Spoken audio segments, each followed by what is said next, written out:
Many Kenyans are not happy with Azimio. Okay? And of course the reason is, according to the analysis of most of our current situation in the country, a handshake is loading any minute now. Any moment now, we will have a handshake in Kenya and everything will be okay. This whole thing will be over. That is the analysis of most. But I strongly disagree. I don't agree with that analysis. Indeed, I don't understand where it's coming from. Because today more than ever, we're able to analyze the tactics, the thoughts. Yeah, because it's very important to know what people are thinking. They'll not tell you this in public. But you'll see it very clearly from their actions. Especially their actions chini ya maji. Today, we have plenty of material to work with to understand the thinking, the real thinking of William Samoei Ruto. Okay, of course we have always known the thinking of Raila, although now he has puzzled many because he's demanding for a mediator. He has said there will be no talks held unless there is a mediator. Okay, and people are interpreting that to mean Raila is desperate for a handshake. Raila is desperate for some sort of agreement. No, nothing like that. But let us start this from the beginning, as usual, and break it down mos until we totally understand where we are right this minute as a country. Then it will be much easier to do a correct and accurate analysis of the situation. And let us start with the government side, Ruto. Now, based on what happened in Sondu, what happened in Kisumu, what happened in Watamu, etc., etc., I think now, those of you who are doubting what we're saying on this channel will now totally believe. Because what is coming out is that the government strategy of dealing with this crisis in Kenya is to crash. There is no second option. Crash. Yeah. Use any means possible. You know, when the maandamano started, I believe there was somebody somewhere who was sure they were going to deal with this problem very quickly and very efficiently. And how are they going to do that? By introducing violence and mayhem to the demonstrations and selling the narrative that demonstrations are destroying property, destroying the economy, destroying the country. I'm sure you have seen many clips online of people roaming around during demonstrations, yeah, who are not demonstrators, who have police in plain clothes written all over them, yeah, and causing all kind of damage, even looting. And looking back, I think even me would have been convinced that this plan would have worked, yeah, because all you'd have to do is to link the violence and the damage to property to Azimio and its supporters. Game shot. And once that had been achieved, nobody would lift a finger if the government used strong arm tactics to crush the opposition and bring the maandamano to an end. Very simple. But I dare add, the person who was planning all this, the person who thought out all this, must be still living in the 90s. It must be an old man. I'll tell you why. Because in the 90s, during the Moi days, this would have worked like a charm. There was no social media. People didn't carry cameras around with them. Everybody these days has a camera. I'm talking about the camera on the phone. And so the plan has backfired so badly that it seems Raila Odinga has decided, yeah, to focus on that area that has failed so dramatically for the UDA Kenya Kwanza government, that area of violence and brutality towards ordinary citizens. And I believe that is what the vigil is all about, and the visits to the hospitals, and also even the motion introduced on the floor of Parliament to debate the brutality of the police. You see, what all this is doing is keeping this narrative at the top of our news daily. And this has continued for days on end. And definitely you can tell this is not good for the government, because even the international community is now beginning to pay attention. And the sympathy has shifted dramatically towards Azimio. Anyway, it is not yet Azimio's turn. We're still talking about UDA and Ruto. Now, nobody would like to be arrested. Most people fear to be arrested. Even if they're innocent, they fear to be arrested. And therefore the clampdown on the opposition had all the chances of being very successful. And it is now clear, this evidence is in the public domain, that the idea was also to plant incriminating evidence against those who have contrary views to the current government. And things got so hot that politicians went to hide in Parliament. Oh yes, they were in hiding. They're only coming out briefly. They call like a press conference. Hey, you press guys, come to Parliament. The press guy says, can we meet maybe in a hotel? No. Come to Parliament. And of course, those on the Kenya Kwanza side, who like to read politics in a shallow way, developments in a shallow way, were happy. They were amused. Unaona vile tumewapiga, tumewaweza kabisa. They are hiding. We have won. Actually, it has not gone quite according to plan. Because now, any observer from outside Kenya who is looking at this knows that in this country called Kenya, anybody who has contrary views to the government, anybody who has different feelings and opinions from that of the government, has the likelihood of being arrested and drugs planted on them, or other incriminating evidence planted on them. Now if you're that person sitting outside Kenya, what would be your opinion of the Kenyan government when you realize this? Just think about it, and you'll realize that actually this move of cracking down on opposition politicians, on those opposed to the views of the government, has fallen flat on its face. But it would have still worked, except one very major blunder was made in a place called Watamu. What blunder am I talking about? You know, human nature is the same all over the world. So you have this situation where a young girl is arrested by the police. And then the government, the mighty, powerful government with its full machinery, decides to plant drugs on this young lady. How much sympathy do you think Pauline Njoroge has won for herself all over the world? Just think about it. And meanwhile, people are thinking, which is the government which did this? Who is behind that government? Where does the back of this government stop? Of course, on the table of William Samoei Ruto.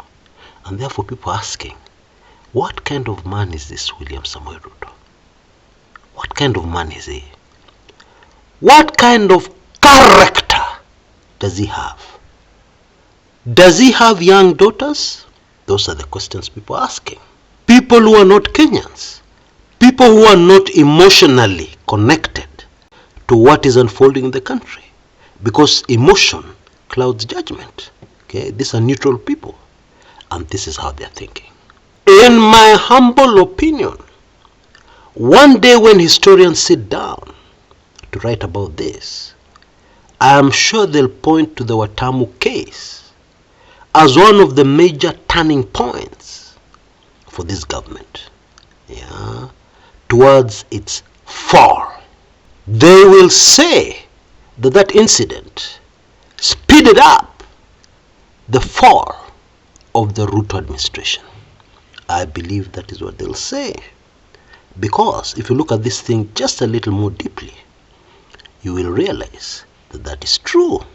And then we have the very unfortunate happenings in Luo Nyanza in our country, where you have militia with bows and arrows being escorted and protected by the Kenya Police Service. And from this you can very clearly see the thinking of William Samoei Ruto and the government. They are thinking that their problems are all caused by the Luo community, by Raila Odinga. Those two, if they can be dealt with, then according to their thinking, the problems of the government will vanish. Gone like that. Do you agree with them? Because I don't. In fact, from where I sit, based on my many years of experience, decades of experience, of observing what happens kikiumana kumana hapa Kenya, I can tell you that this time round, the Luo community have been rather laid back in these protests. They have not really taken the front line like in the past. Not like in 2017. Not like in earlier years. No. It seems the feeling amongst the community has been, we have contributed so much. Let other people now come up. Wacha sisi tu to relax. Take it easy. And let the other Kenyan communities come to the forefront of fighting for a better Kenya. And therefore the right strategic move for the Kenya Kwanza government, who want to cling on to power against all odds, the right strategy would have been to leave that community alone. In fact, ignore them completely. But what did the government do instead? They provoked the community. You go and drag people out of their houses. You go door to door. And now, what will happen next is fairly predictable. In my opinion, I think the community is going to change, very provoked now, than they were before. Whatever has happened, happened. And I believe this was illustrated perfectly in the debate in Parliament. That debate, discussing a topic that should have been straightforward, a topic that should have had civil discussions across the floor, both sides of the political divide, on police brutality and their role in the current crisis. But what happened? Tempers flared on both sides.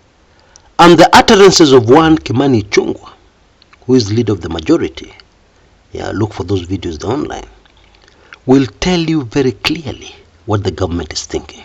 And it will confirm what I've just told you. They believe the problem in Kenya is just one community, and Raila Odinga. How wrong can somebody be?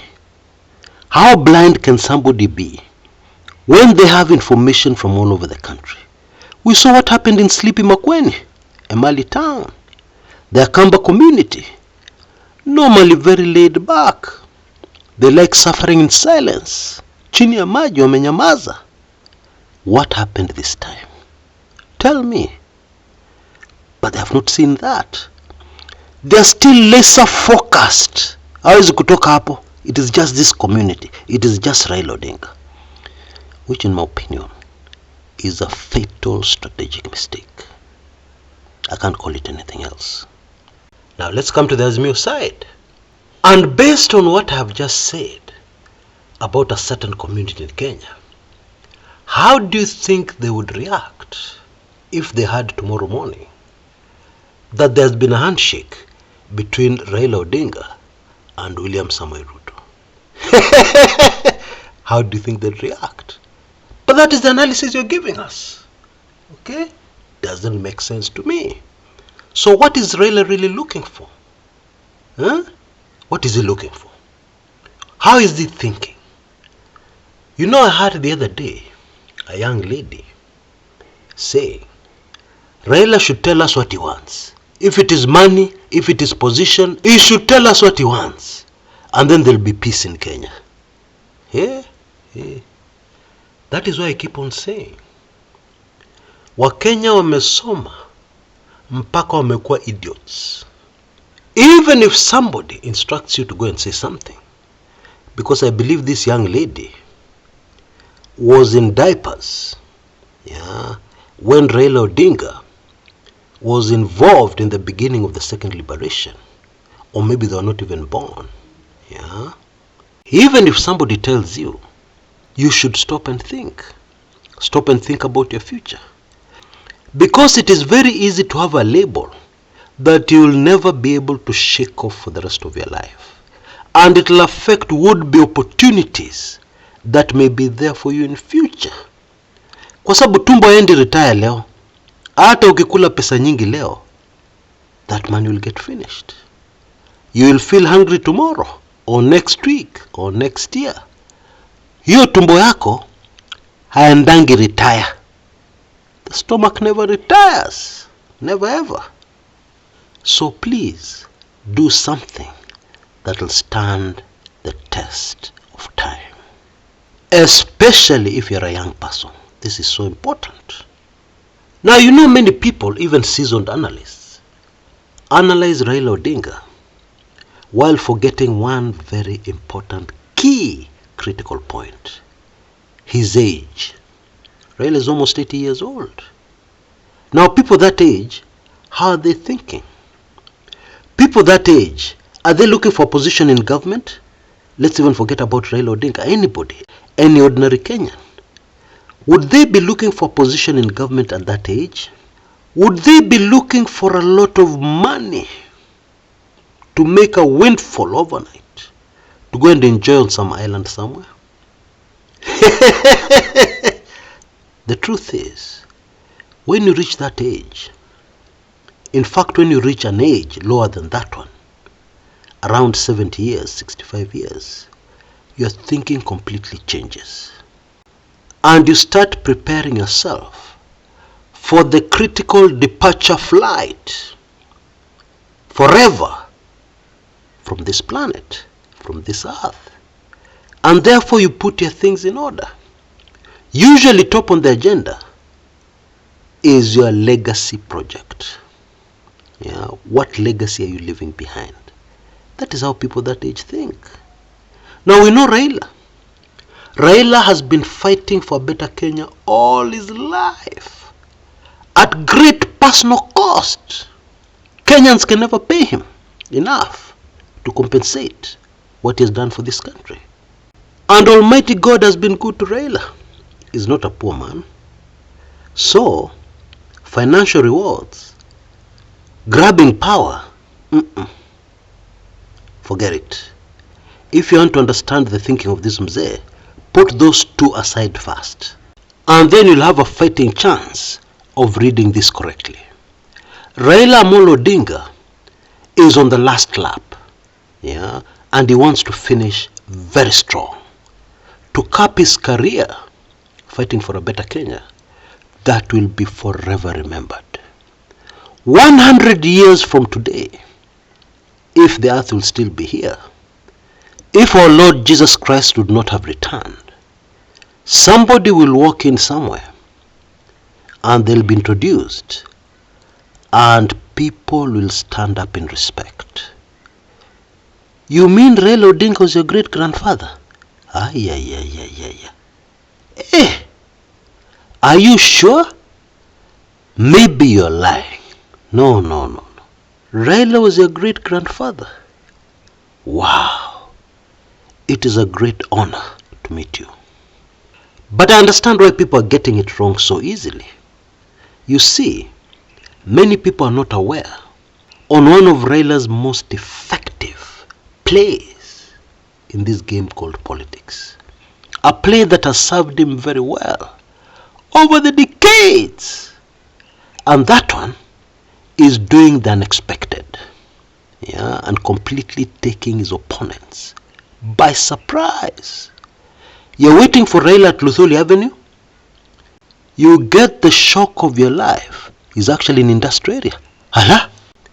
Let me give you a quick example from the past.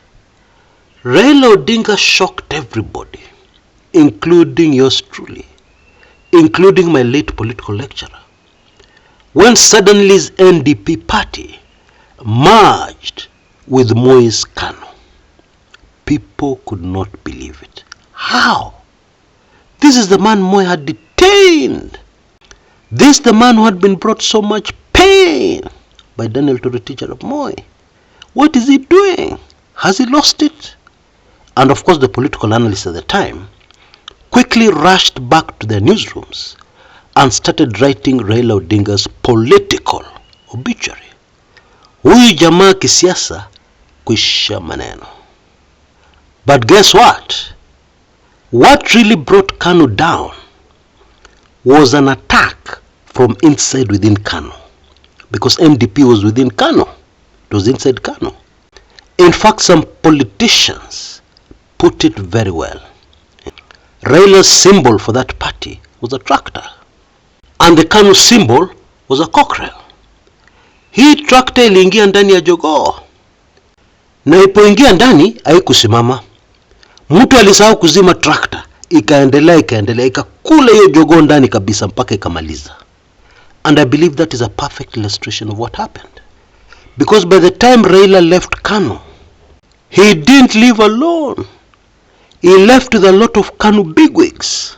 Yeah? In the run-up to the 2002 presidential elections.